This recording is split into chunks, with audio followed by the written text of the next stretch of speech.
Hello viewers, இன்றைக்கி நம்ம பார்க்க போகிறது செம ஸ்வீட்டான கேரட் அல்வா எப்படி பண்ணுறதுன்னு பார்க்கலாமா? அதுக்கு நம்ம 2 ஸ்பூன் நெய் சேர்த்துக்கலாம். உங்களுக்கு தேவையான அளவு முந்திரி திராட்சையை சேர்த்துக்கலாம். கோல்டன் ப்ரௌன் வர வரைக்கும் வறுத்து எடுத்துக்கலாம்.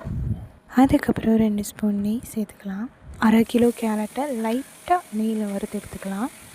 1/2 லிட்டர் பாலை ஊற்றிட்டு அதில் கேரட்டை நல்லா வேக வைக்கலாம். நல்லா மிக்ஸ் பண்ணிவிட்டு 15 மினிட்ஸ் மூடி போட்டு வேக வச்சிடலாம். அதுக்கப்புறம் 3/4 கிலோ சர்க்கரையை ஆட் பண்ணிக்கலாம். அதை நல்லா மிக்ஸ் பண்ணிட்டதுக்கப்புறம் 2 ஏலக்காவை தட்டி சேர்த்துக்கலாம்.